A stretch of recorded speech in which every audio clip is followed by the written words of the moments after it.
everyone. Welcome to another episode of Clean Your Toilet. My name is Lindy, and I'm a coach and founder of Jump Mentors, which is a mentoring platform for mid-career professionals.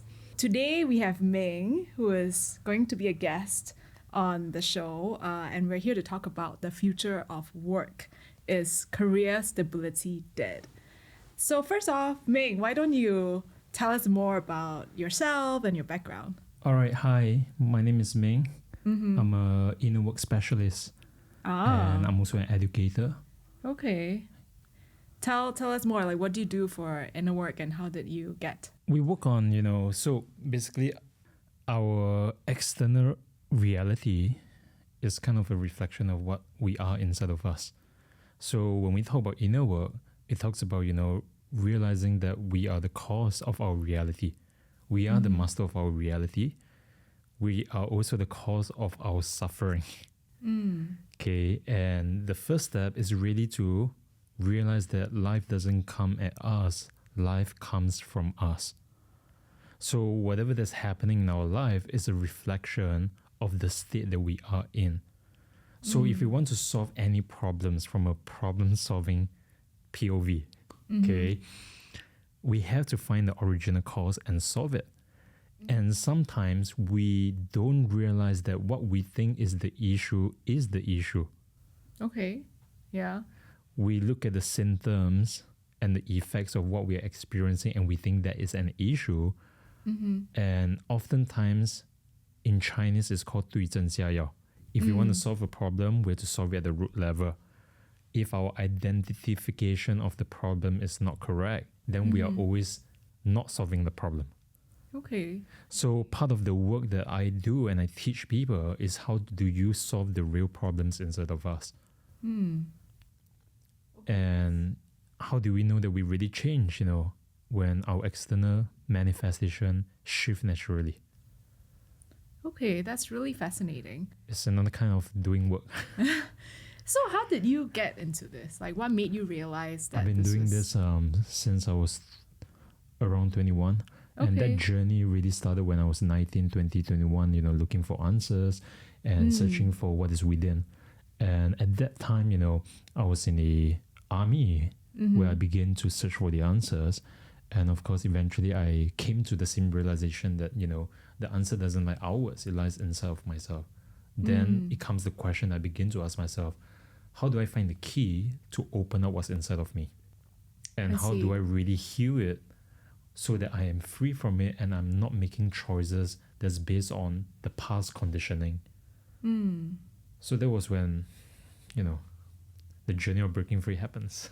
Okay, so it sounds like you kind of turned something that you were interested in, right, into a career for yourself. But I know that you do a lot of like different things as well, because you also mentioned that you're an educator. Like, can you sort of tell me more? I mean, I'm a business owner, I run different businesses and I do different things as well. And training is only one of them. Yeah. Okay. And on this topic of career stability, like, when we talk about that, actually, what does that word mean for you when you think about it? Career stability. Yeah. We're going to get started already? I guess, if you want. Stability, I think, what people think is that no change, whereas change is always happening. And I think that, career stability isn't really a good thing because it makes people lazy. This is a very unconventional, very controversial way of looking at it. The economy that we live in is built to be inefficient. In other words, there are more jobs than the population of people that is still alive. Which means technically, per se, people should be able to find jobs. Okay, and one of the things that people don't realize is the conditions that they have for certain jobs, which kind of limit them and put themselves in a particular box. And that's why they can't really find a match itself. And I think if we were to talk about stability, it's not necessarily a good thing. Yeah, so you've mentioned that a couple of times now, right? About how you said, or you feel like, people who actually want to pursue career stability, you would see them as maybe even being lazy. But what is right? stability? And, yeah. What is stability really? So I think conventionally, a lot of people, especially my parents, in our parents' times, right? It's very common for someone to work at the same company for like 20, 30 years, You must right? stay in a job for 20 years. Yeah, Then you it will rise look up good the on your resume. ranks. Exactly, right? Or say if you're in a certain profession, like say if you're an engineer, then that's the only sort of functional expertise you would have for Yeah, the if next, you study like, engineering, 30 to you're going to 50 be years. engineering. Yes, You're going to exactly. do engineer. That's part of the stability, right? The pathway. Yeah, exactly. But I think like that's definitely evolving and changing, right? Because I think what we've seen is, I think firstly, AI now is sort of like widely talked about how it's disrupting the nature of work, right? And in the papers recently, I think, was it DBS that said they are actually cutting down on some of these jobs, right? On these contract and temporary jobs because they believe that AI can sort of take over what some of these people have been doing. But I think at the same time, there's also that changing maybe career aspirations, right? Where especially young people now, right, they're empowered in a lot of ways to sort of pursue different interests at different points in their career. Much more so than I think in our parents' time, right, where you don't maybe have like these freelancing platforms, or it's not so easy to maybe, go on like Udacity or Coursera, take a course and like, pivot into like coding or something. So I think it's kind of like a confluence of factors where now like this word about career stability, sometimes, as you said, it carries like this negative connotation. Even like, when I talk to some of my friends, they're like, oh, it's like so boring. If you have like a stable job, like, why not use the time you have to sort of explore different things. But some of my other friends are also still very much entrenched, right, in this whole chase after, like the next promotion at work, right, getting higher pay at the next job that they go to, but still sort of staying in the same career specialization that they've started off with. Yeah, so I'm curious to sort of hear, your view about why you think, career stability is a bad thing and makes people lazy. I think it's a way of describing a comfort zone where everything becomes so predictable. So the consciousness, the mind stops evolving and growing because everything seems to be like a repetitive routine. Okay, that's stable. Whereas what is destabilization is really destabilizing the equilibrium itself, where we're expecting curveballs, we're always prepared. So I feel, you must understand the take of the position that I stand in is going to be more of an entrepreneur because I'm one myself and I train entrepreneurs itself. So stability makes things, it creates expectations, it creates a fixation of how things will work. And sometimes, we go to certain places, people act like, this is how it operates. If it doesn't operate this way, it doesn't work, you get out. So I think it lacks fluidity. Okay. It lacks, creativity as well. Yeah. Eventually people feel dead, people get bored, and then they start going to, okay, what am I supposed to do? Because they can't create more meaning and innovation through their work. And if we spend, technically speaking, out of 24 hours, we spend the first 8 hours on our job, on our work, then that work better be meaningful, because if it is meaningful, we won't feel tired, we won't feel drained. So I noticed that the people who live up to their potential, people who do what matters to them, they're always very energetic because the energy that they put into their work rewards them energetically back. Just the principle of conservation of energy itself. That energy cannot be created or destroyed, it can only be transformed from one form to another form. So it kind of describes the kind of phenomenon that most people are in today. Like, being in a job that they don't love and they don't really know what to do. Because I feel that, maybe there's a narrative called stability, that this is how it should work. You go into uni, get a degree, you graduate, get a job, and then you're expected to stay in a job. So, yeah, but so that's interesting, see, because, as you said, there are some people who don't love their job, right? But they still stay in their job. Yeah, I wonder because why. of that stability. So why do you think that's the case? Many reasons, I can't speak for everybody because people would justify it differently. But sometimes people are scared. They're afraid of jumping in, don't know what to do. Okay, so they have to know everything what to do first before they do it, as though they can plan everything out. But that's an illusion, isn't it? An illusion that we are in control of our life when we are really not. So when was the last time we allow ourselves to just let go and just move into this whole fluidity and just dance with life? So just playing the devil's advocate here, right? This fluidity and playing and dancing with life. So do you think that's something that only people who are privileged, right, can afford to do, right? Because for a lot of people, you need to have like a regular paycheck because you have like rent to pay, you have a mortgage to pay, you have kids, and diapers and milk powder are extremely expensive. So do you think this whole like, oh, let's go with the flow and let's pursue our passions versus hunkering down and staying in that one job, like, do you think that's only someone with privilege? Okay, so let me just make a clarification, right? I don't think jumping from one thing to another thing, right, makes a person wishy-washy unless that is a pattern in their life. Because even the career you choose, you can say is a reflection of how you make choices within yourself. So I feel that our external is just a reflection on what we are inside of you. And it is not really defined by your job. So you go to a networking event, most people would define themselves based on their job titles, based on the job industry that they're in, but not really who they are and what they are. So, but you're not your job. Our identity shouldn't be tied to the job. And I think that needs to be dismantled. Because when that is not dismantled, that's where unhealthy boundaries begin. You begin to take on different attachments, different workloads, issues that's happening in a workplace, back into your personal life and private life. So the spaces just get collapsed. It becomes very confusing. And after a while, because if you grow up in the family or environment where they tell you that you need to have a job and you're defined by your job, you need to have a stable job, blah, blah, blah. And then that becomes part of the whole narrative that we carry on our shoulders. And we start believing that's us until a crisis hits us and we have a wake-up call. And then we realize that, hey, maybe I'm not my job. But it doesn't have to take 10 years or 20 years or 30 years to figure that out. So why do you need a job? You need a job because you need to pay your bills. Or for some people, they want the job because they love that thing itself that they're doing. Okay, and who say there's no other way to make money? Oh, okay. Maybe we'll take that offline. Because I'd love to understand what other ways. I mean, there are many other ways to make money. Getting money. A job is only one form.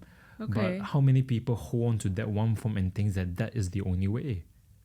Okay. So how do you think people can then break away from some of these I think the first thing is we're going to preconceived- first break away from the narrative that we even tell ourselves about how your life should be in a particular way. But if reality is your life is not going the way that you visualize or you imagine, then you are not on track. There's a gap. There's a gap between your perception of how the world is versus what your world really is. So we call that a reality check. And I think it's important to do a reality check. Where are you at in your life? Fun fact, the Hebrew meaning of a job, it means persecution. Oh, really? You're not just making this up, right? I'm not. Okay. Okay, that's good. Okay, and I wonder if there's a correlation energetically and spiritually, okay, that, why many people, feel dead being in a job. Whereas I have never really heard people who are businessmen or entrepreneurs saying that they are dead in their job. Well, I mean, I can relate to that. Having left the corporate world, like a year and a half ago, I definitely feel a lot more alive. What did you do before that? Actually, I never asked you that. So I think in my sort of like 14, 15 years in the corporate world, so I started my career with the government. So I was actually 8 years in the government, mostly doing strategy work as well. And then I sort of moved into the private sector, where I continued on, to look at strategy or say like customer success sort of roles in the private sector. But I left because for me, actually, like a big influence is actually my father. So he was an entrepreneur, right? So he set up his own business. But unfortunately, because of the 1997 Asian financial crisis, his business kind of tanked, right? So that was actually a really difficult period of our lives. But then I think what I did admire about him was him, even though he only had like primary school education, right? He didn't even graduate from secondary school, but having that courage and, to sort of say, hey, instead of like a 9 to 5 job and stability to sort of create his own path, right? To do something of his own, and it's like a small business, right? It's not like a big sort of conglomerate that he was running. It was a small business, it brought in enough, right, for the family to live on. But I think it gave him a lot of like purpose and meaning as well, day to day, in terms of like figuring out, right, how does he continue to expand his business. And I think when I think when I saw that as I was growing up, I think that inspired me a lot as well to sort of think about, hey, and also because COVID gave me a lot of time to reflect and think, because work in the corporate world wasn't as busy. But it made me think about, when I retire, do I still want to be a salaried worker, right? Or would I find more meaning and purpose if I'm able to sort of own a business of my own? It can be a cafe, it can be, I don't know, like a training company or whatever, but be able to sort of own that and sort of dedicate a lot of my energy, right, towards something that I've created and grow from scratch. So I think that was what led me to leave the corporate world and to sort of, step out and try being a solopreneur and set up the mentoring platform. Yeah. Cool. Seems like your dad is a big role model in your life. I think when I was little, it didn't quite strike me that way. But I think once I started working, right, I think it became more apparent, right, like how courageous he was, right? And also now as a business owner, now I've realized, oh my goodness, it's actually not easy being a business owner, because especially as being a solopreneur, as someone where you don't have a big team in a corporate, right, supporting you. You don't have like a specialized marketing team to help you do like nice social media posts. You don't have like a sales team that might sort of go out. Yeah, you have to do everything yourself. You have to do everything yourself, and that's like so challenging. That's why it's so exciting, isn't it? What stability? There's no stability. You're always growing. Exactly, and there's no sort of guarantee of a regular paycheck as well, right? Because you really need to hustle and sort of figure out where is that next sales or contract gonna come from. Yeah. So I mean, I think for me, I think it has led to a lot of growth, but at the same time, it also made me value having a regular job. I do miss in some ways having a regular job as well, not having to worry about expenses. Can I go out to a nice restaurant this month? Can I book like a holiday next year?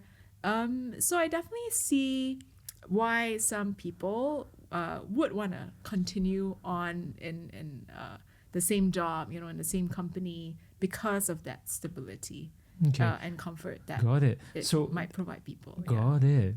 Very interesting. I'm so excited when you present this whole thing. Then that means the only thing you need to figure out is your sales pipeline. Because if what you're saying is true, then if your sales come in regularly, then you're pretty much good with it. Yes, but easier said than done. How so? Right?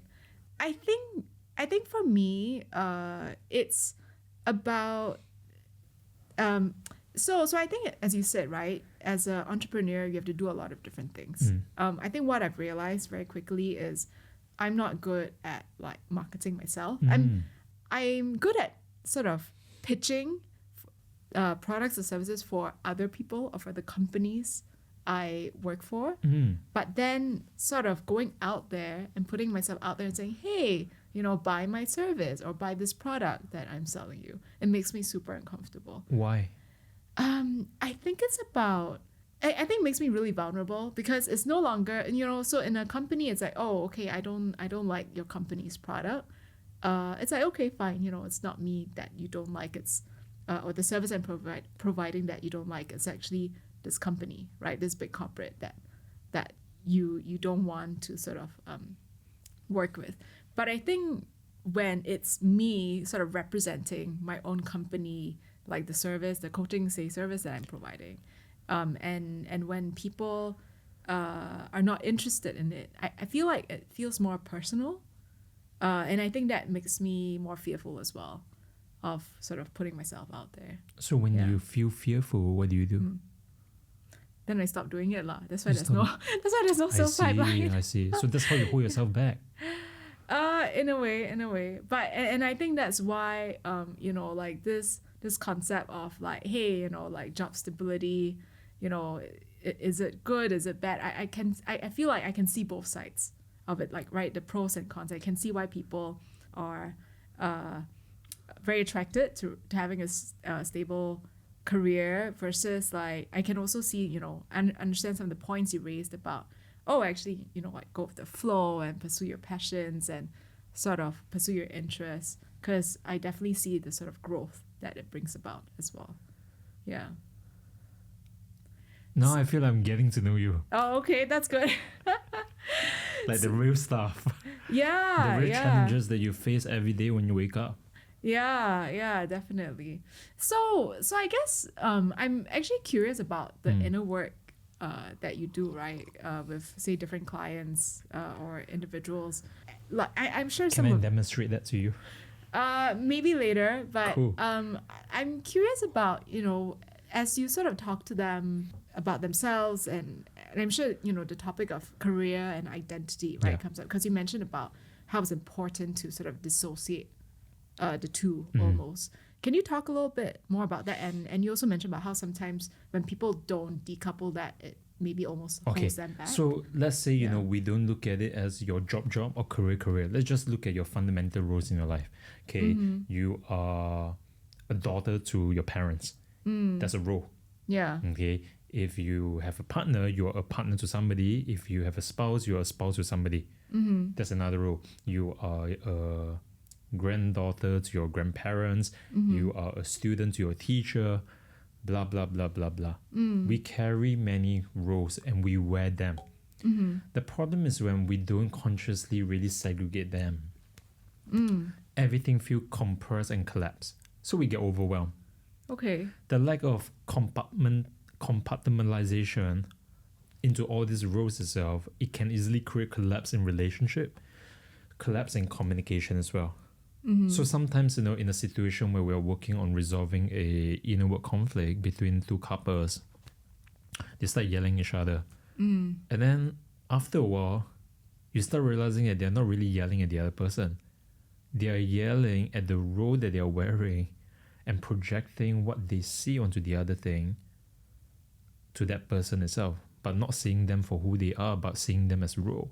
Just because, you know, maybe they have a certain conflict in their workplace and it wasn't really decoupled properly, it gets bring back into their personal space. Okay. So the awareness around the roles itself, I feel, is critically important for us to be able to create segregation. And with segregation, it allows clarity to whom are we communicating to right now? To what role am I playing right now? What is the role that I'm in that I'm communicating with you? And perhaps this is the key to having healthy relationships. Okay. And how easy is it to sort of get there? I mean, it's awareness. So you are hearing this, me saying this for the first time, you know. But let's say, you know, you do some work, we put consciousness around this whole thing, that you know exactly what roles you're playing, then you can relate to the role differently or you can communicate differently. And of course, we all have personal issues to certain roles itself. So, but that doesn't mean that it's your, let's say, you know, your issue, but it is an issue towards the role itself, and we can just work on that segment without lumping into everything in your life. So it becomes very targeted and focused, the way we solve the problem itself. Okay. And we get even more clarity to know what is really holding you back. Okay. So something that you say really caught my awareness was that, you know, how you said about how you can't really represent your brand, how you can really put yourself out there, because, you know, what happens if people say no to you or reject you and say that they don't need your services, you take it on personally. Because of the collapse of roles that, you know, your work that you offer is who you are. So you feel the hit. And that sense of rejection, you know, you know, sometimes you feel like you failed at something. Yeah. And you have to, you know, maybe cry. I don't know what's your coping mechanism. You know, some people. I eat a lot. So Yeah. for you, you know, you eat a lot to make yourself feel better. Then, you know, to tell yourself stories and then let's get it going again. But it's not very sustainable. because you are still, it can create addictions. It can create certain form of addiction that's unhealthy patterns, that's rooted in this whole thing. Right. But really, if you really realize the core issue is really because you take it on personally, that's the role. Yeah. But you don't realize they are saying no to the services that you provide, and it has nothing to do with who you are and what you are. So you make it sound like really easy to sort of compartmentalize, right? Like sort of like the work or the service that, say I'm providing. Come from my class. Do we need a commercial break? Not a commercial break for you to. I'm just kidding. Just keep going. No, but like I know you make it sound really easy, right? In terms of compartmentalizing these different roles or maybe like identities, right? That you have in the work sense versus like who you are as a person. But I feel like for a lot of people, it's actually not that easy to sort of do that, because a lot of my friends, right, and as you said, a lot of it is maybe about social conditioning as well, right? As you said earlier about how when you go to a networking event, people ask you like, hey, what do you do? And then you sort of talk about your work, right, versus anything else about what you actually do outside of work. But like, how do you think people can actually like really compartmentalize? Well, first, the first step is let's bring more consciousness into it, that we wear many different roles in our life. We are not our roles. Our role is only one different hat that we wear, and we wear multiple hats at the same time. That kind of clarity itself not just create space mentally, but it creates space physically and emotionally as well. So if somebody were to start yelling at me out of the blue for no reason, I'm going to have the awareness instead of to react. Yeah. I'm going to, okay, what role is he in? Is he really yelling at me? Or is he in some role that he was in from the last event that he came from? And he was upset at somebody else. And I'm just merely a target board for him to throw the shit. So I have that kind of clarity. I don't take things personally. I stop reacting. Instead, it allows me to respond appropriately. So that creates, it puts you into a very zen state or in a state of harmony where you can see all things happening all at once at the same time. Okay. So what you're saying is sort of deliberately taking yourself out from that, I guess, moment or situation. Not exactly, because most people will confuse that, right, with dissociation. Dissociating the experience, so they're not present anymore. But I'm still fully present here. But in my world, while all that whole stuff is happening, I'm looking at what role are they in. Could they be in a role that they didn't detach themselves from? Maybe from home, from the relationship of a husband. So most conflict is never personal.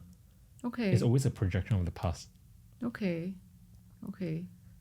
I see. And if we can get that, then relationship becomes smoother to handle. It becomes a very easy art. Okay. It's really within our control.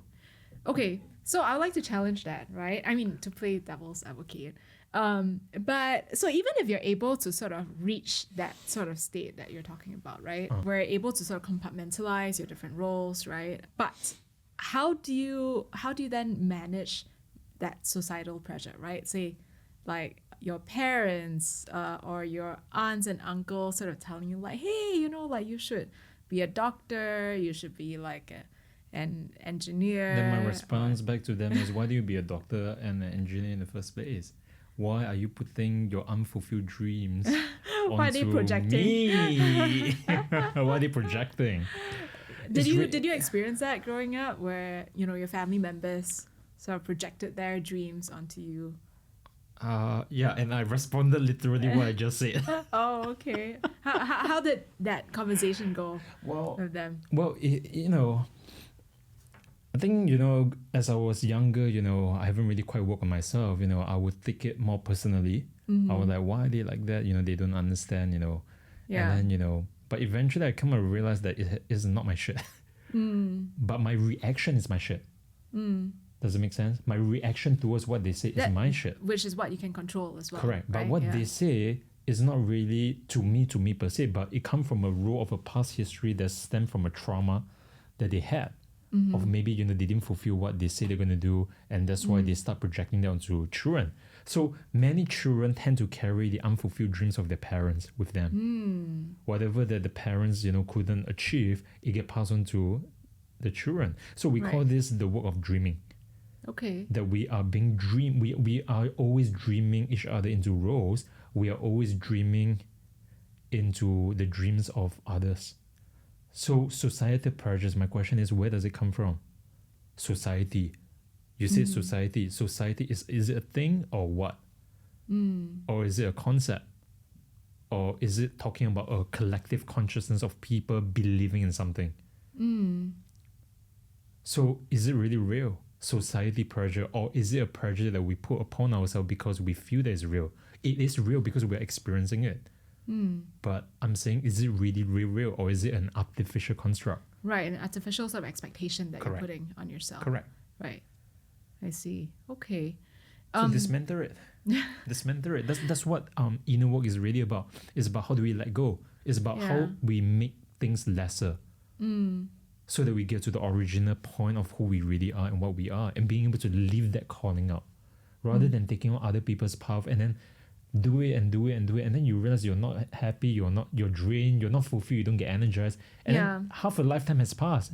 And then you realize, fuck, you're not living your life.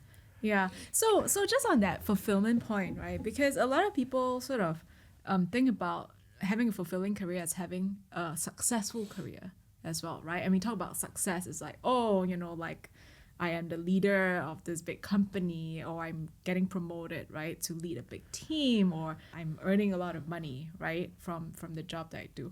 So I guess my question is, are you how are you thinking about the two in terms of career fulfillment versus success? Are they the same? Can they ever be the same? I mean, they are still roles. You're a leader of a company, that's a role. You're earning so and so money, that's also a role. And that's the results of you being in that role itself. But if you talk about career fulfillment, actually career fulfillment is just a subset of personal fulfillment. Okay. Since a career is just a small part of our life, a small fraction of our life. And just because we spend 8 hours a day on our job itself, so we put in a lot of energy down there. So it creates a lot of attachment. But you realize you're not really your job. Then you can detach yourself from it. And maybe you can find happiness and fulfillment and joy from the things that you do, from that whole detachment itself. Okay. And maybe you might find yourself being able to express freer and more empowered or enhanced, Okay. So what I'm hearing from you is that you might be really successful in your job, but it doesn't mean that you're not fulfilled. But if you are fulfilled, right, in your career, you can potentially also do very well. Yes. Right. Because learning is easy.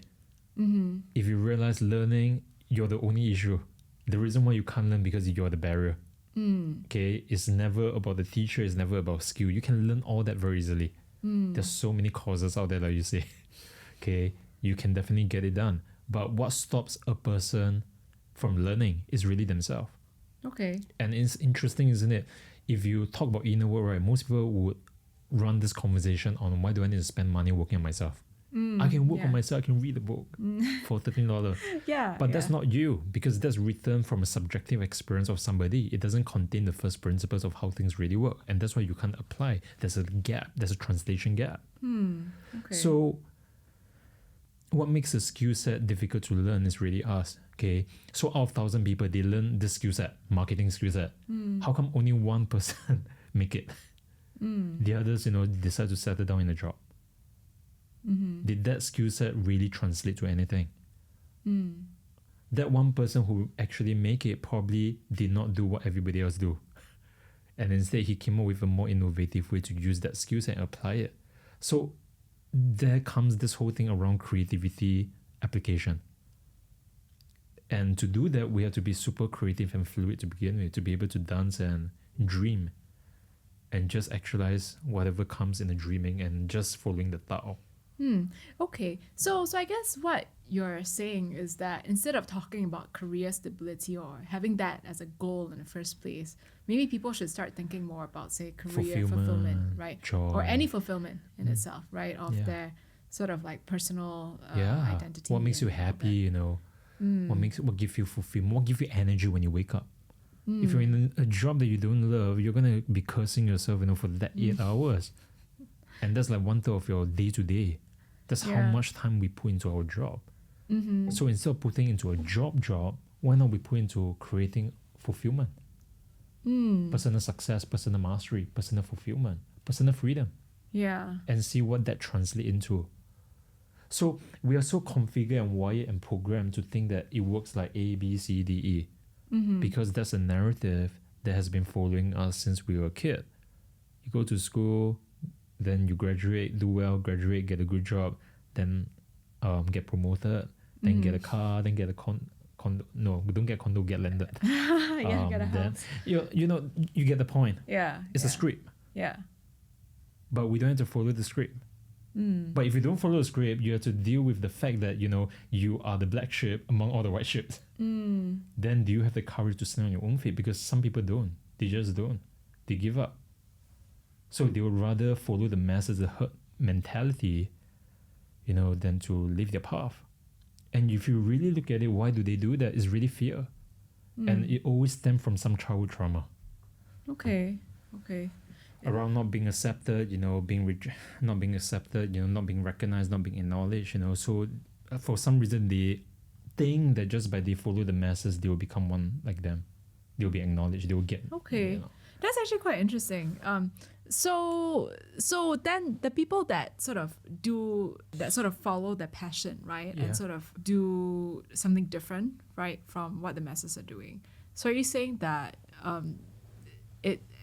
assuming what you're saying is true, which is about how a lot of things we do is linked to childhood trauma or some sort of trauma, right, in the past. So does it mean that A trauma, because they don't have that trauma, so that's why it's easier for them to sort of follow But you or see, to take they- the unorthodox you can path? also say that they have trauma in a different way. So, for example, a okay. trauma doesn't mean that you get physically hit, you know, or you get into a car accident. That's a different kind of trauma. But a trauma could look simply like, okay, at 3 years old, I need my father.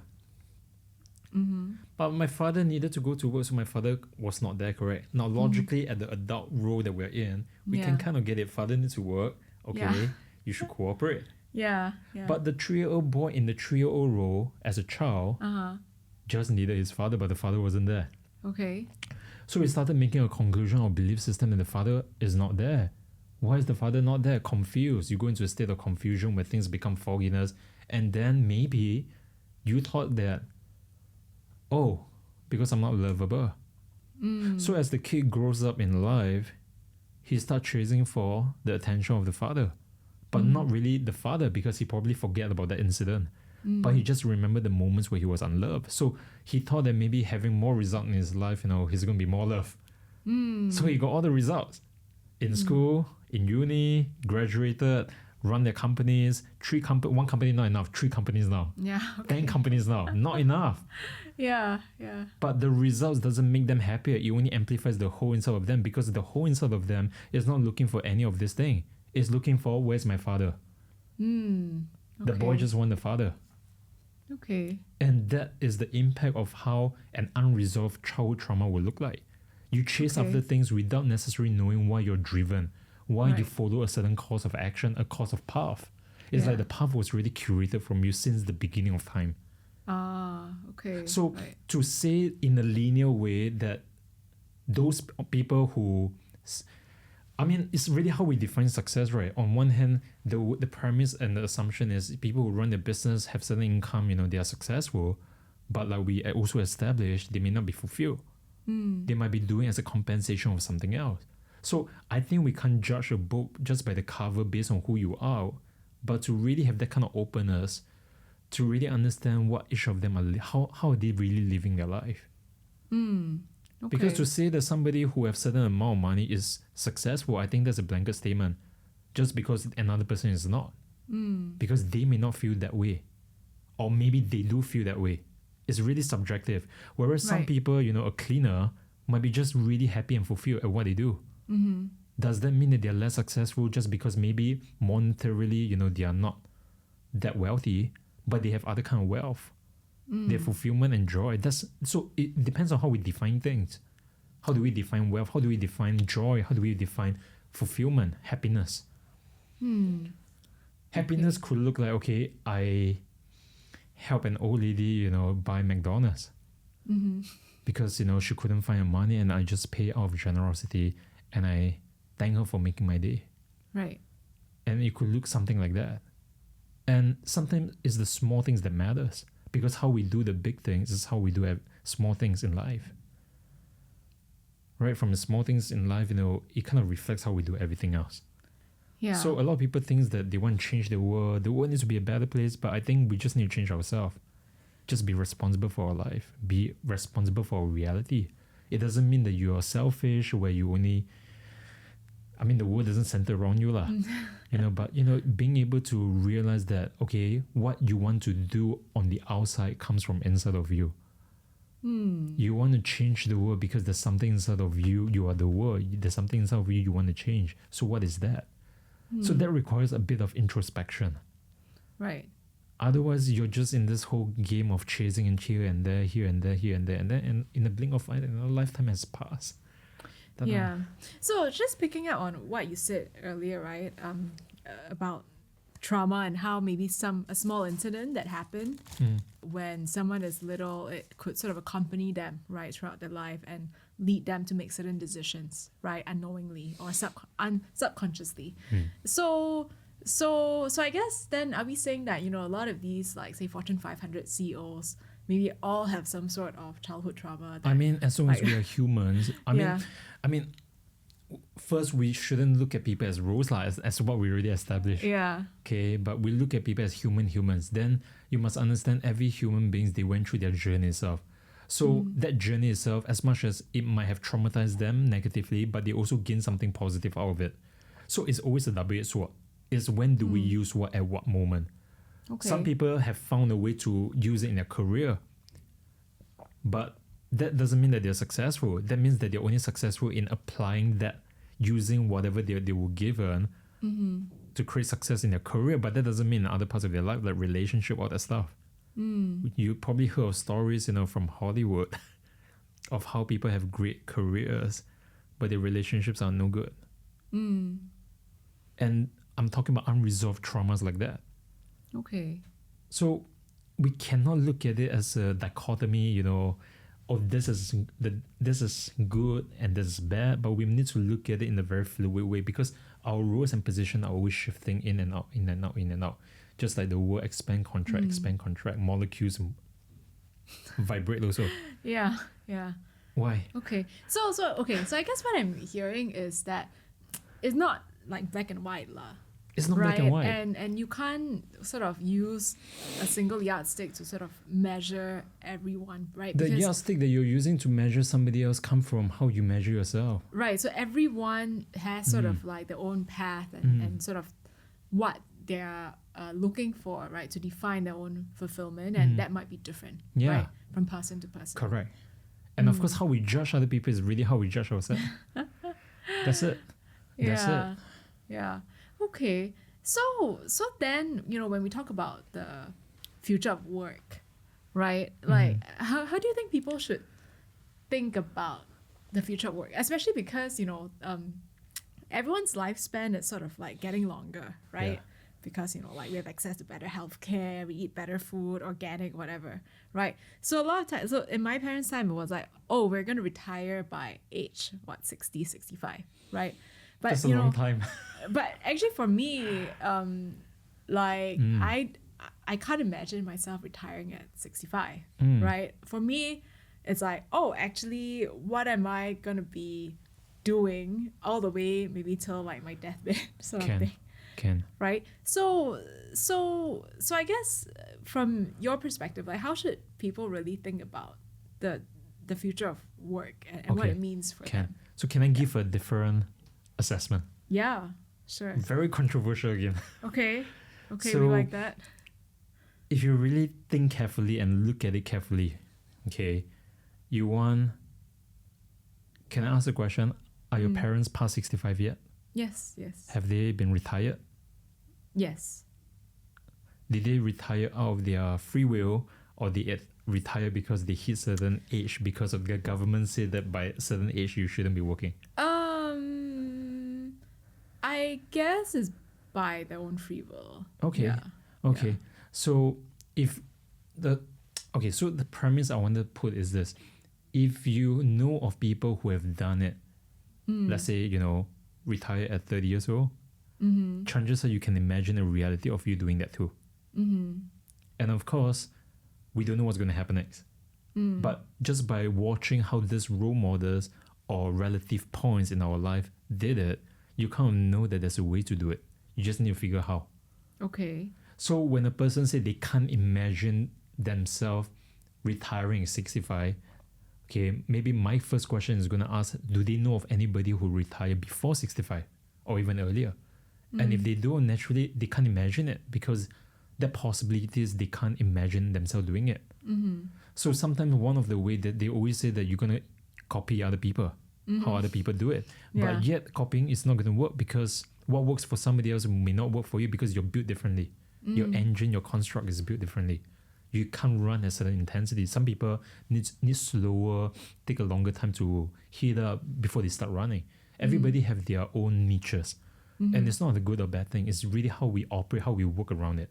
Okay. So another thing that we also talk about is KPI. Okay, you go into a job because you're so attached to your role in the job itself, in the title. So you're given a set of quota that you're being paid for to deliver. Yeah. So you somehow tie your personal identity to those things. So if you don't hit your KPI, you feel shitty about yourself.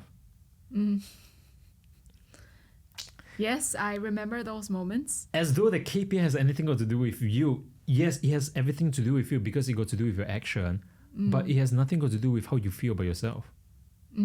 But somehow it's kind of tied together. Yeah. And I'm saying that if we want to be a high performer, we need to be able to detach from all these things. And when you detach, it makes things very clear. The pathway becomes very clear. The actions that become very clear.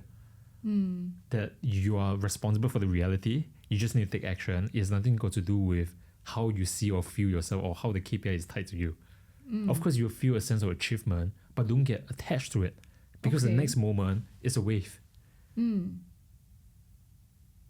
if you are only feeling the sense of achievement only when you hit the results, then you're addicted to that peak. But I'm more concerned about how do people handle their emotions when they are not at that state. Let's say they hit their KPI, the first KPI, they hit 13 sales. Yeah. Oh, I feel happy. They're supposed to hit 10, right? They hit 13, they feel successful. Next year, they hit 6. Oh, I'm disappointed. Somehow they kind of expected themselves to hit 13. And then maybe the next one, if they don't pull themselves together, they drop again 4, and then 2. And then when they hit rock bottom, no, cannot. I can't sit down here anymore. Let me get my act together. Then they try really hard. They hit 9. Feel better, but I'm still not quite there. Yeah. But still feel better from 2 to 9. There's a jump. Yeah. There's a whole adrenaline rush, that increases. And then it goes again. So we're attached to a certain outcome. The attachment is the problem. Right. Just as how we tie our personal fulfillment to what we can do and what we can't do. Okay.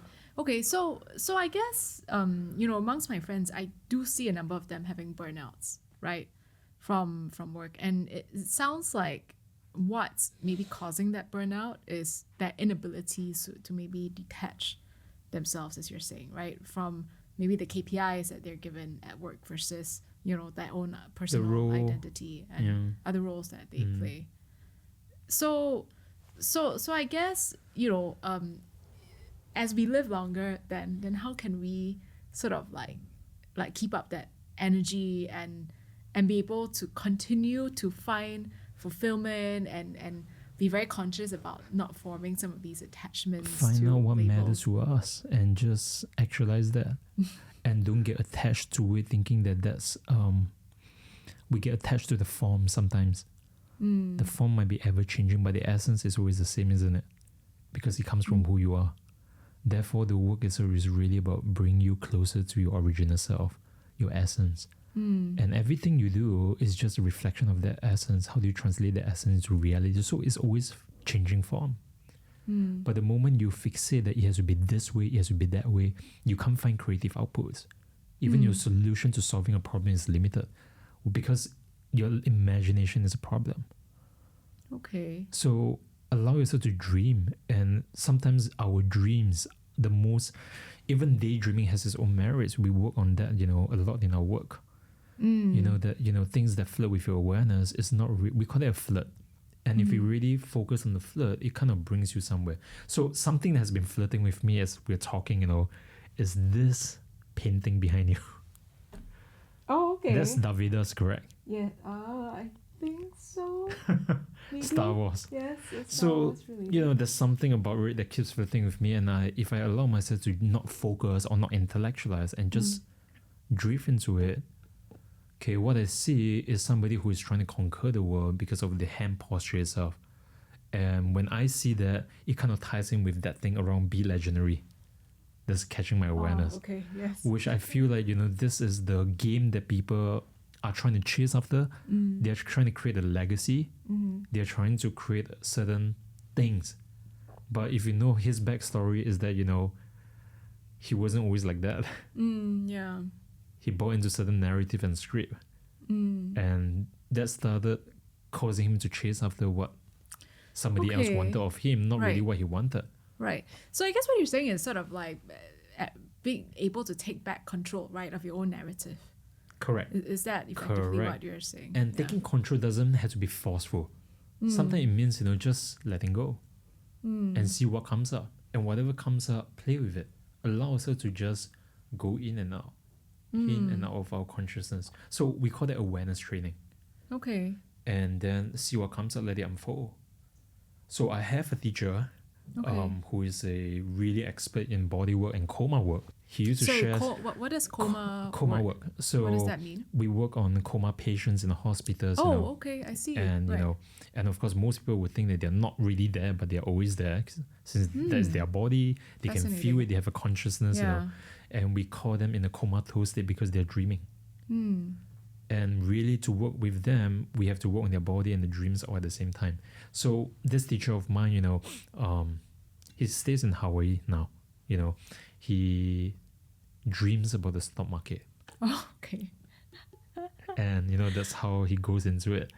And of course, prior to being able to do that, there was a lot of family history, because he's Jewish. There's a lot of family history in being able to work on finances, kind of stuff. Stuff that he took on, basically shit that he needed to heal, And of course, when his father kind of lost money in the stock market, it kind of created a lot of barriers in him that he shouldn't do it.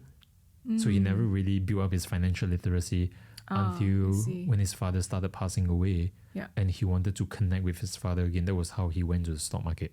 And of course, applying whatever he does in his bodywork field, he was able to start dreaming into the stock market. Okay. So I'm saying is there's a bigger consciousness that we live in, and it is possible for us to be anywhere and everywhere all at once. The question is, do we allow ourselves to detach from all the roles that we have identified ourselves with? And that whole state of drifting in and out can be scary to people. Because, I don't know, people seem to identify that with death, the same experience and feeling as death. But if you really think carefully, the night when you're sleeping on the bed, right before you sleep, you also go into that state. Okay. When you're in, your consciousness is just going in and out, in and out, in and out, and you just let it unfold. Okay. So I feel that, if people have more access to that kind of training, bodywork training, being able to be more aware of who they are and what they are, I think a lot of the conflicts in this world can be easily resolved. Because most conflict come from people personal conflict, and then it just get amalgamate. Yeah. But really, there's no enemy. Okay, so just on that point, right?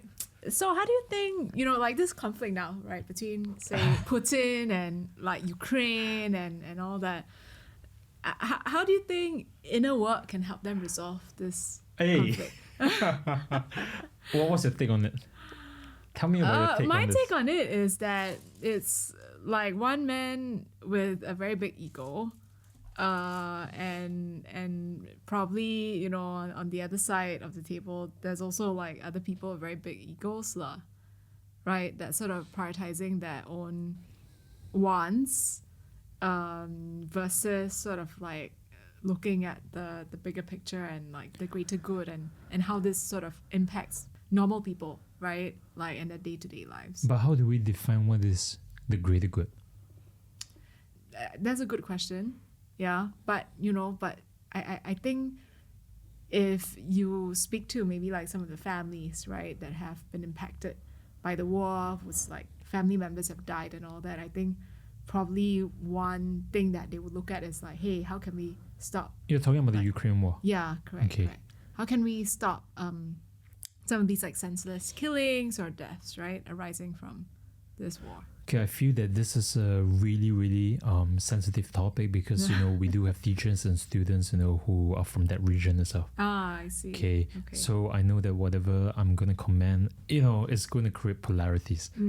I think the first thing is really to caution, around this thing called awareness over the narrative that's being presented to us. And the first question that we should always ask, even for any viewers, no matter where we are at in our life, we should always ask, where is the source of information really from? And what is the goal of this information? Because one piece of information can get misconstrued easily just by reorienting and shaping the facts of things.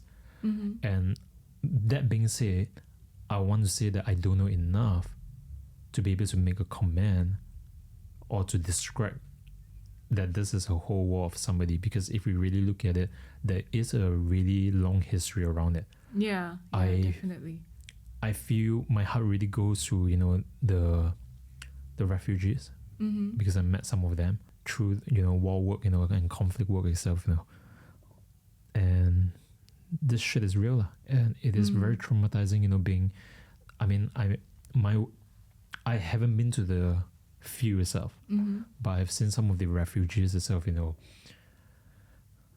moving to Poland because their home was taken away. And that kind of trauma is really deep, and it does affect family history and also the collective history as well. And of course now they're in a different country, so they have to start rebuilding themselves, like a restart over.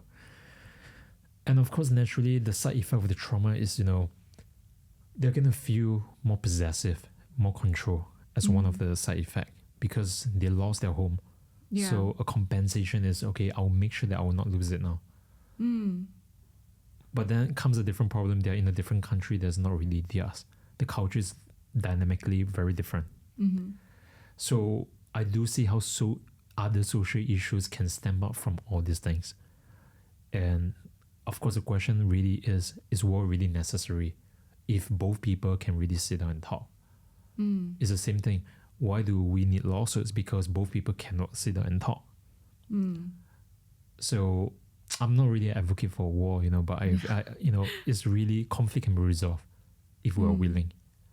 Okay. But of course, some people are chasing after power, conquest of power, and the agendas are different fundamentally.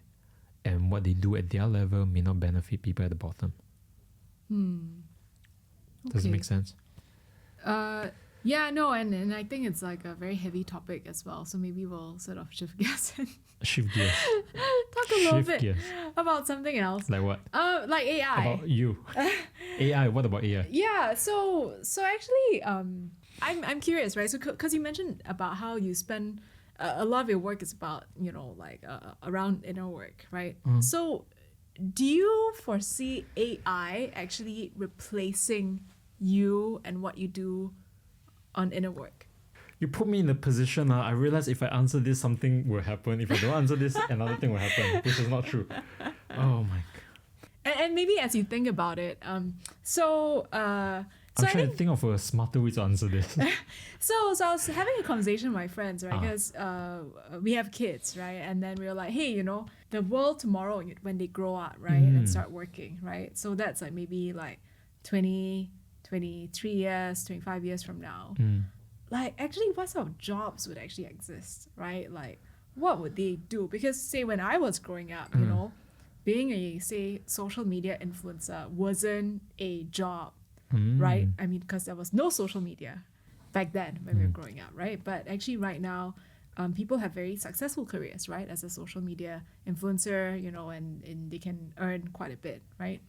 But actually with AI coming in to disrupt things, actually, if I think about the sort of jobs that might exist, say 25 years from now, like the few that I can think of that would still be relevant would be, say, the plumber, right? Being a plumber, or like being an electrician. I feel like these are very stable careers. I think and being jobs. a poker player is also very stable as Oh, well. really? It cannot be taken by AI. Maybe. So I'm kind of curious about for the work you do, do you actually foresee a future where AI might potentially replace Not possible. you? Oh, okay. Why do you say that? Possible to replicate classes that has already been delivered and done. But if you really think carefully, the only thing that AI hasn't really caught up is consciousness. So if we are always evolving our consciousness, then we will know how to use AI in a very different way. And I feel this reminded me of a talk that I gave in South Korea, maybe when I was 18 years old. I wasn't 18, I think I was 22 or 23. Around how AI wouldn't be able to replicate, what is inside of us consciousness. If our consciousness are always evolving. And of course, if you don't evolve, naturally AI is going to catch up to you. You get what I'm saying? So as long as we are on the path of personal mastery where we are constantly evolving ourselves, I don't feel that AI is something to be worried about, and we should start thinking about how to use AI to create bigger transformation in the world. And we start seeing a lot of these ideas that was already planted in us in movies, especially in the sci-fi movies back in 2012. And Avatar was one of those movies that really wowed the scene, when it first came out, giving people a glimpse of how a possible future might look like. Even Blade Runner, was all part of that. So all these sci-fi, in the 1970s was already preparing us for that future, giving us ideas, dreamings, into how such possibilities may exist. And it really is. And in a matter of years, after we are gone in this life, it should be the year of the cyborg, where medical advancements should already be there. By then, given the timeline, people should be able to live more than 100 plus years with all this medical system. Yeah. Okay. So you're of the view that as long as sort of like we keep evolving and our consciousness sort of keeps evolving, AI would never sort of this little thing inside of replace the work that we do or us. Correct. And this little thing inside of us, even research scientists doesn't know. It's like a black box. So what happens if we manage to awaken our fullest potential and to be able to actualize that incongruent to what the world really is? Then we don't know what are the infinite possibilities that exist for us. And I'm not just talking about theories, so we're talking about miracles, that things that we thought is humanly not possible. That perhaps it is actually possible in our waking world if we manage to actually master ourselves and bring ourselves to a higher level of consciousness. Okay. So for example, if you speak to the normal masses, they probably think that teleportation, telekinesis, all that stuff is not possible. But there is a different kind of science that already talk about how if you can shift into certain state of consciousness and altered states, some of these things could be possible. So I'm talking about all this knowledge are actually out there, but somehow certain countries itself is preventive, from such knowledge because it kind of threatens the existing system. Say the religion system, or whatever system that has already been embedded in that societal framework for a long time as an artificial construct. But in America itself, talking about all these things, is possible because there are science papers published around it. But yet in a conservative country like Singapore, you talk about it, people is like, what the fuck are you talking about? Why are you describing a movie? Right. So it really depends on where you're at and culturally where you're at, because there are we're talking about a lot of bindings that create the structure that we live in, but these structures may not necessarily serve us in our development. That's why death, destruction is not necessarily a bad thing. It's so that we can destabilize the equilibrium and to create a higher equilibrium to support the higher level of consciousness and structure. Does it make sense? And I think that's what Elon Musk is trying to do with all the kind of work, in Tesla, SpaceX, all that stuff. Okay, interesting. So I guess what I'm sensing is that you feel like, all this talk about AI taking over the world, AI sort of like taking away people's jobs. Okay, like, AI is going to take over the world. It's a reality. What are you going to do about it? What do you want to do about it? The only way is to evolve faster than AI. That's it. Okay. So do your work. Okay. And I'm changing the meaning of what doing the work means. The work doesn't mean your career. It means yourself, you, everything about you. Okay. So you are already of the view that AI is going to disrupt the world. It is already happening. And actually we should just accept that, and then just move on. Evolve. We can control is the sort of evolving. We can control ourselves. And sort of increasing your self-awareness and consciousness and all that. We are after responsible for our choices. So keep moving forward. Okay. So again, yes, I agree, right? That, we do have to like sort of evolve, right? We can't stay stagnant because, change is constant, and we definitely need to continue to evolve. But for some people, that's like a harder thing to do than others, right? So some people might find it a lot easier to sort of keep pace, right, with the evolution, whereas others might just find it a lot more challenging. So my question is, the challenges that they face, will have stemmed from inside of themselves, because nothing in life happened by chance. It all come from within us. So what is it that you're still holding on to that you're not letting go of? When the world has already moved on, but you haven't really moved on. That's a form of attachment. And I feel that that's critically important to bring up this thing around inner work itself. And that is what is missing in the world, because people is still looking, thinking that the answer is externalized. It's out there. Okay. We don't realize that the treasure is inside of us. The goal is inside of us. How do we bring that up and being able to translate that into our reality? And we call that self-actualization. Okay. And do you see, you mentioned Elon Musk earlier, but are there certain sort of like world leaders or sort of like celebrities, for instance, where that you see as sort of being able to do this inner work really well and being able to personify what you just mentioned? I think not yet. It hasn't really quite existed yet. Okay. At least at the moment. Okay. At least at the moment. The stuff, I mean, you probably have heard of Tony Robbins in America, Deepak Chopra, we talk about personal mastery, and then there's many newcomers, all that stuff. Whereas the stuff that I'm talking about is a bigger branch that encompasses all of that stuff. Okay. Some people are arguing breathwork is good, meditation is good, but they are all of a bigger branch of how do we find the pathway to ourselves.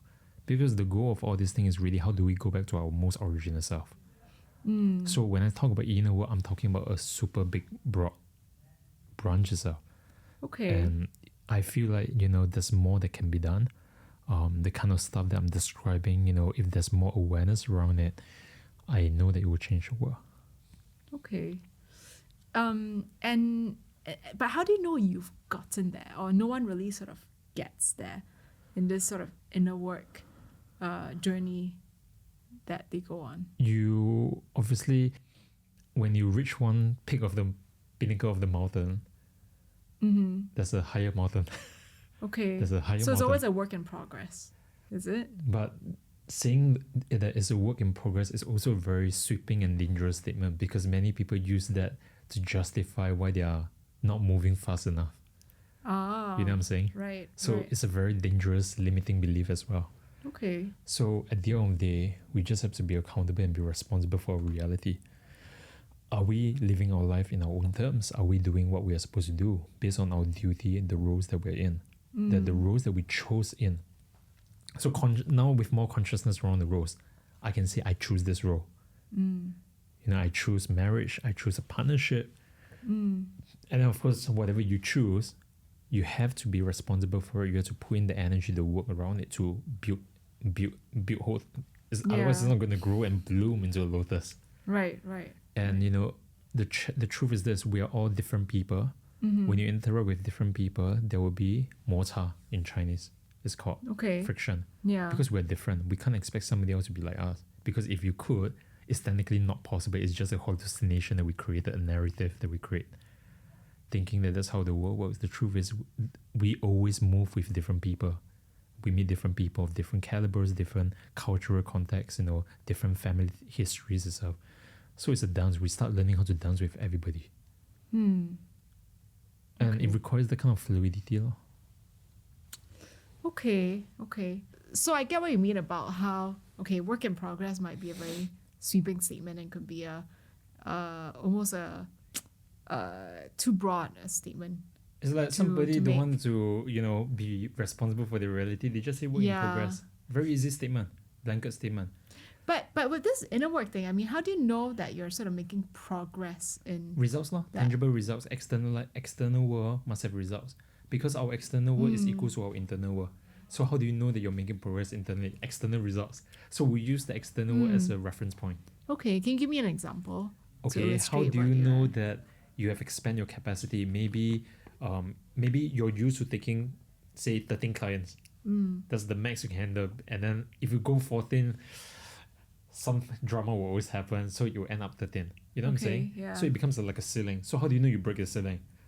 15, 16, 17, 18, until you hit the next ceiling, which from patterns. And from patterns, and results, you can tell where you're at, whether you're making progress. So the tangible result always accompany with inner work. They are not separate worlds. They are the same one world. We don't live in here and here. It's all one world happening all at once. So we need results in our life. Your results become an indicator on your progress, where you're at.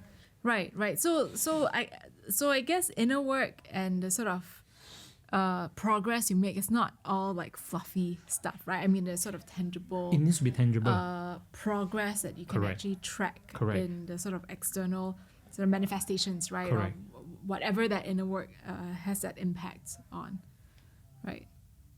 Okay.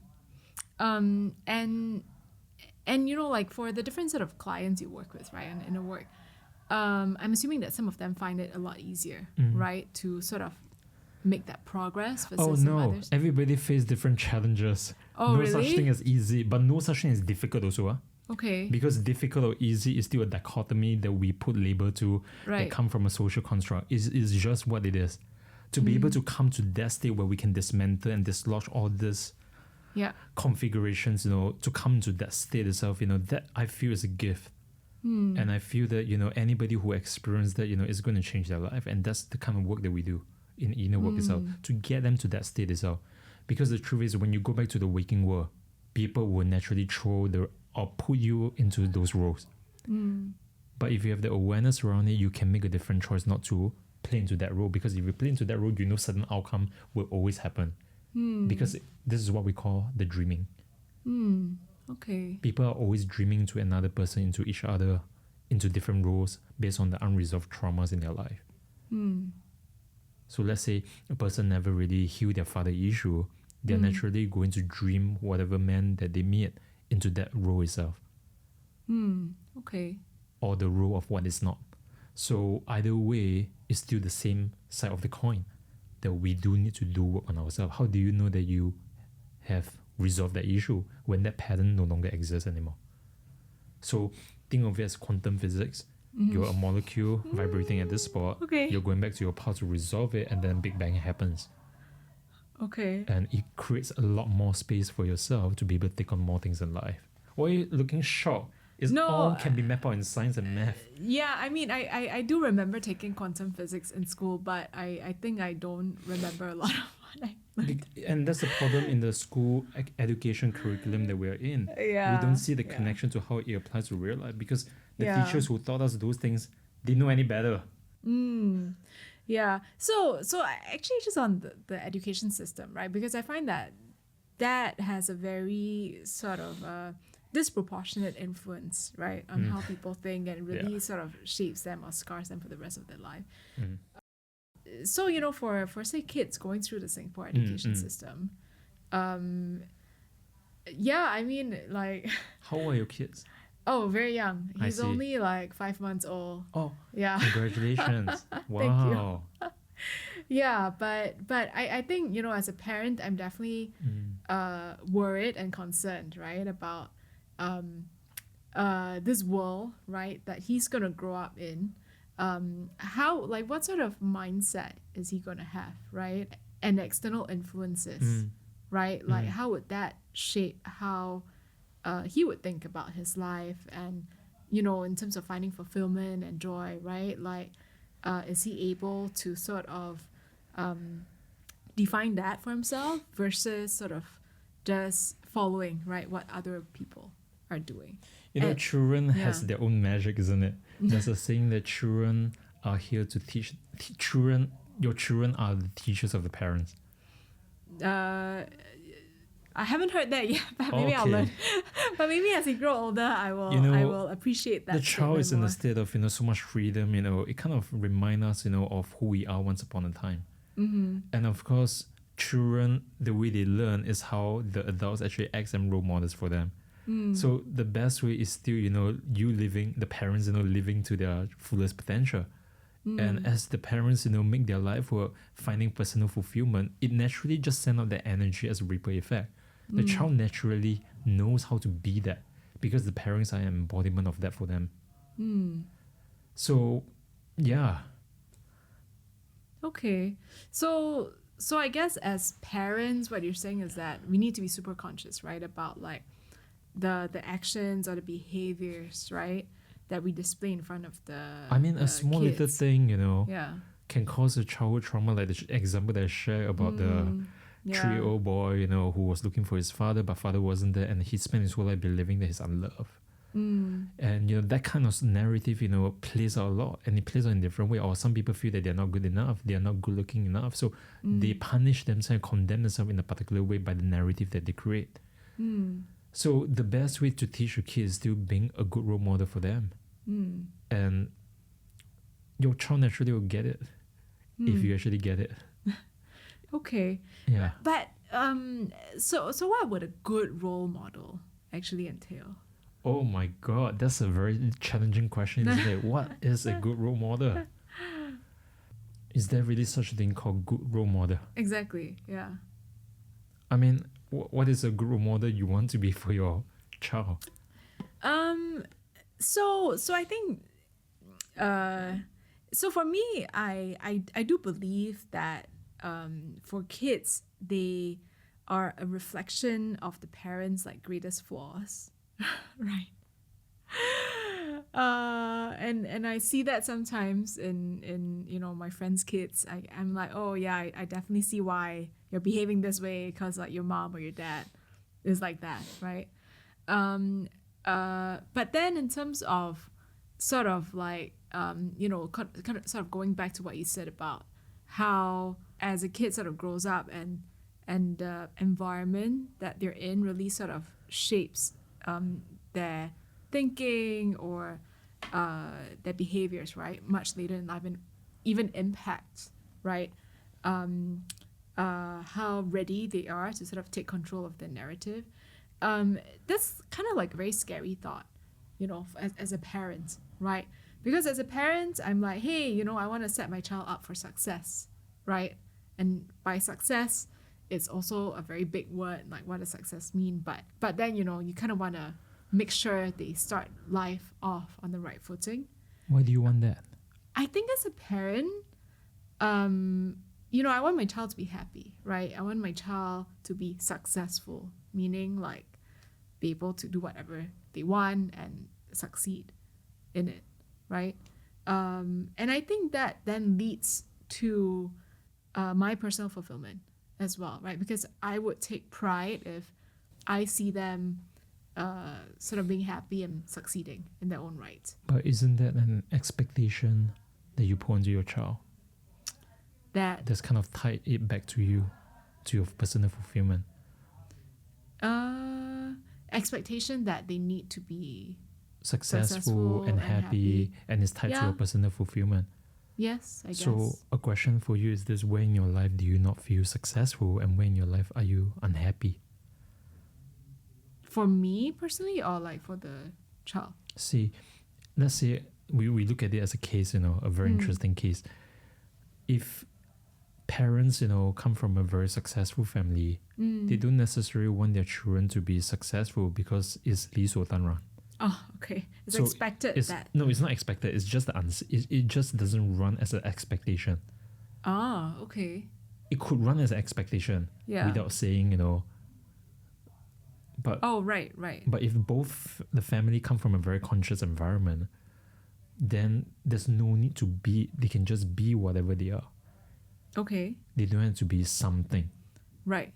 Yeah. which is still the role thing that we talk about, being gravitating towards a role. And we realize that none of the kids actually verbalize that that's what they want. So instead of putting our ideas onto the kids itself, maybe it's time to allow the kids to have more freedom to just choose whatever path they choose. There's merits in being a pianist. There's merits in doing arts, There's merits in them just being them. And let them figure a way out. If they fall, they fall. Don't be in a hurry to pick them up. Let them pick themselves up at the same time, because their body works in a very different way. And sometimes when we go and pick the child up because, the child falls down and we feel heart pain, we might actually hurt their body more from a body anatomy, because the Okay. body will have a natural way to pick themselves up when they fall. And it's not necessarily, okay, you fall down, get up. Right. It's not Right. it's not a motion like this. That might hurt the physical body. Right. Okay. Does it make sense? Yeah. So I guess you're saying that by as a parent, by having some of these like expectations or sort of being too ready to sort of intervene, right? Maybe when something goes wrong for them, it could sort of do more harm than good, and sort of prevent them from developing their own consciousness or They are conscious. Yeah. They're actually more conscious than us. It's just that they don't have the language to express that. So when we were a child, we were actually more conscious. We felt more free. We were playful. We would allow ourselves to take more risks. And where has that disappeared to? How come along the way we lost that part of us? Where did we leave that behind in our lifetime? So that needs to be healed, because our child is more freedom. They are a reflection of the embodiment that we would used to be, so that we can go back to who we originally are. Okay. So is there an age limit in terms of when you can start this inner work? So any age, like even if you're like a 5-year-old child. I mean, my oldest participant was 88. Okay, what about youngest? Youngest, Yeah. as of now, is 16 years old. Oh, okay. I see. And I do work with people, who are youth, young, that was back then, kind of volunteering kind of stuff. Okay. And I do volunteer a bit, in Children's Society. I see. That was many years ago.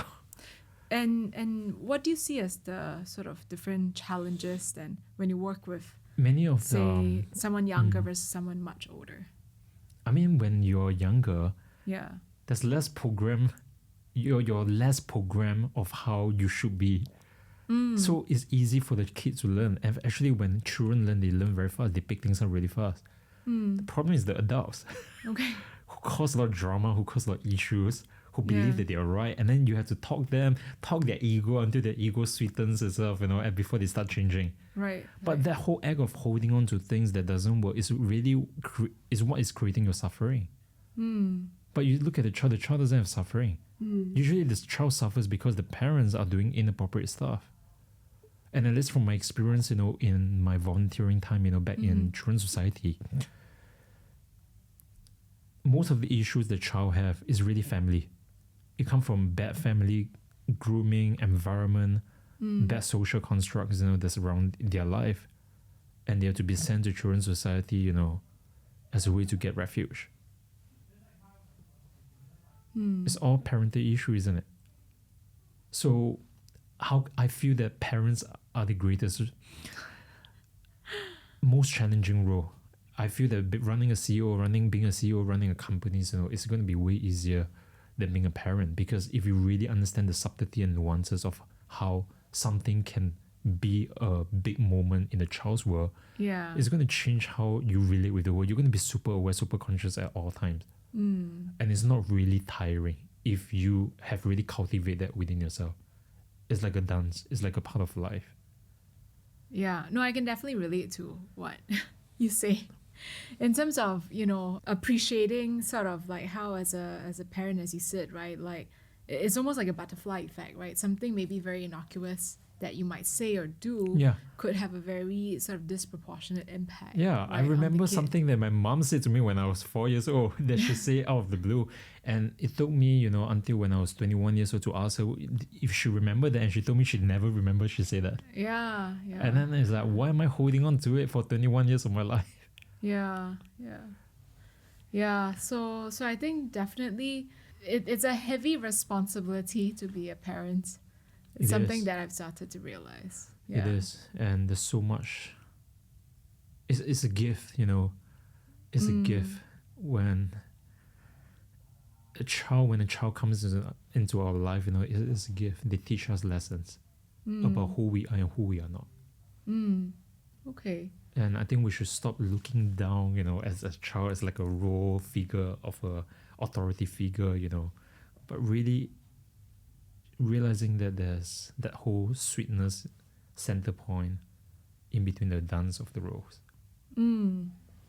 Okay. Make sense? Most people in the parental role, they will look down as a child as they are the authority figure. Yeah. They know what's best for the child. But really the parents they didn't know any better. If they know any better, their life wouldn't be like that. And I'm saying that there needs to be that kind of equality in the role itself. Yeah. And that equality in the role allow us to grow and develop a whole conscious family structure. Do you see certain cultures or countries where that comes a lot more naturally to them in terms of this more equal sort of power dynamic between, the parent and the child? Let me think. Definitely not China. I mean, a lot of Chinese, come from that authority figure, Yeah. right? Yeah. Japan not so much. I've seen some in Europe, some in Japan, but really because their parents are trained in process work, breath work, body work, kind of I stuff. So they're see. more conscious the way they handle relationship. Right. But if you're talking about country, I don't think I can frame it that way because it's not quite accurate. It's a discipline of personal mastery that we have to cultivate within ourselves first before we can take it into a greater environment Yeah. in a family unit. Yeah. Okay. Got it. But it definitely can be done. Cultivate. It's a form of cultivation. But if you keep doing the wrong thing and you expect a different result, then that's insane. So why do you think not more people are sort of interested in actively looking into sort of inner work and personal mastery? Okay, so I think they don't have the word for it. Okay. I think they don't even have the word to verbalize that. So Right. this whole notion sounds new, but really you realize this thing has been with us since we were born. Our body anatomy. We don't even try to understand our body anatomy, the structures in our body. And imagine the power that we have in realizing the answer doesn't lie outside, it lies inside of us. We're going to spend a lot more time working on ourselves rather than chasing after meaningless stuff. Things that don't really matter at the end of the day, things that we're not going to bring to graveyard. You're not going to bring your Patek Philippe watch or your Rolex watch into your grave. Well, apparently you leave it for the next generation, right? That's what they say. Next generation. Okay, apocalypse happens, the world wipes out. Okay, how do we survive now? So, change is happening now at all. We have to be ready for that. We have to be ready for what's to come. AI is just one step, but it's really been predicted since the sci-fi days in 1960s and 70s, where all the books. One of those original books was Dune. Yeah. Right. That's true. And I think part 2 of the movie is coming out It's already. soon. Is it out already? It was already out. Oh, okay. That was I part must 2. have missed it. Part then. 3. Part 3. Is there a part 3? There will be part 3, part 4, okay. part 5. I see. Yeah. Okay, I'll make sure to watch it. Well, at least watch part 2 first Yeah. before part 3. Oh, you will love it, part 2. Okay. I think it's on Netflix, on YouTube. Okay. You can get it. Let me go and search for it. Yeah. Maybe you might get inspiration for your next business Maybe. venture. Maybe Maybe, I mean, that's a good reason to sort of dedicate time to watch Netflix. Actually, I do watch a lot of movies because Oh, yeah? movies, shows me parallels in the dreaming. Ah. Because where do they get all this inspiration from? From their dreams. So is there a movie or a few movies you would recommend then to sort of get that inspiration? Movies. Yeah. Okay, so on Netflix, there was this very amazing show that I watched. Okay. It's not a Hollywood movie. Okay. It's a Bollywood movie. Okay. It's called Kalki. Okay. And that What's show, the story about? that is based on the original story of the Hindu texts of on the Mahabharata war. Right. Okay, so it talks about it also talks about certain religion trying to preach about the whole second coming of Christ itself. Right. So that's I feel it's a really good movie that I haven't watched for the longest time. Another movie to watch is Feng Shen Bang. It's a Chinese movie, that What has is been it? released. As you can see, I'm very out of touch. Like having a kid doesn't give you a lot of time to catch up on A lot of shows, fantasy but- stuff, Okay. But sometimes we need to allow ourselves to go into that whole fantasy and dreaming. Maybe we might find a more different approach, a more creative approach in our daily life, and then our work wouldn't feel like work anymore. It feels like you feel proud of it because it's like solving problems in the daily life. Okay. I see. And what if we can reframe the idea of problem? Because most people think problem is there to stop you, problem is your enemy. But problem is not really that. Your challenges helps you to grow higher. Think of it as they are like a building block in front of you. Your job is to climb on top of it. So that you can see the other end of the world. Okay, so it's almost like an adventure. I look at Right. it this way. If you look at it this way, then that whole negative stigma and association of problems, you wouldn't feel like you want to avoid. You feel like, okay, where can that bring me to next? I see. Okay. That's a good way of reframing and looking at things in a more positive light. Yeah. Yeah. Yeah. Okay. And I want to say that, we shouldn't be rejecting the negative part of us, the shadow part of us, because it's coming up for a reason. The more we try to repress it by Newton's third law, it's going to create a equal amount of reaction force.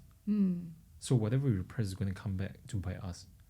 So why not look at them objectively and look at them without being attached to their narrative, by realizing that you are not them, but they are a part of you.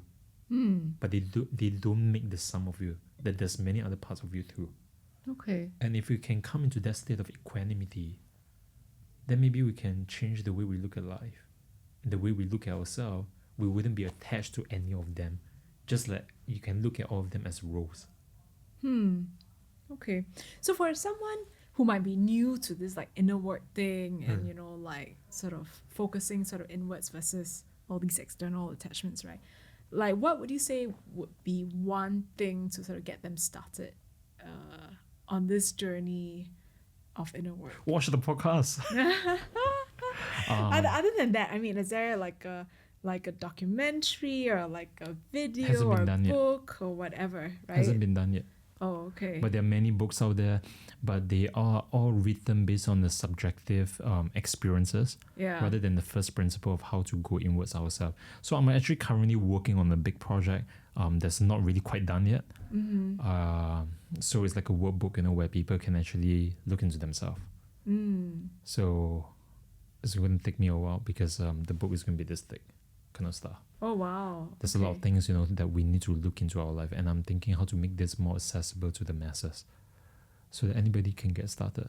Otherwise, I think this content, I really like being here, talking to you. Okay, because, that's great. We didn't, it wasn't scripted. We didn't follow any of these things. It's the idea of a linear career path outlet. We just move around, flowing around, dancing around. And sometimes the most crazy ideas come from spaces like that. So thank you for having me. Well, thank you for having me as well as a host for today's episode of Clean Your Toilet. So Have you figured out why is it called Clean Your Toilet? So I think we were having a chat earlier about how for a lot of people the toilet is like a sanctuary for some of these like random ideas, right, or creative ideas that sort of come up right spontaneously. But I think for me, I have trauma around the toilet because when I look at the toilet, you know, and I have to think about cleaning it, I mean, that sort of puts me in a very depressed state. Yeah, so I don't know if I necessarily enjoy being in a toilet, but when I have to be in a toilet, then yeah, like some of these ideas do flow depending on how much time Now I I understand. need to now, be there. now I understand your reaction now. Yeah, I see. yeah, I see. exactly. So why clean your toilet?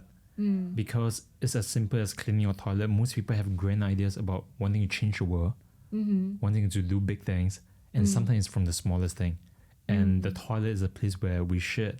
Yeah. We let go of our baggages. Sometimes we cry in there. And okay, I obviously, see. you know, it is a very important healing place. Yeah. Do we take care of it by cleaning it? Yeah. Or do we just leave it to somebody else to clean our mess because we're not being responsible for it? I So see. I think that's where the name actually comes about. Clean Your Toilet podcast. I see. Okay. Well, thanks for enlightening us on how the name of the series came about.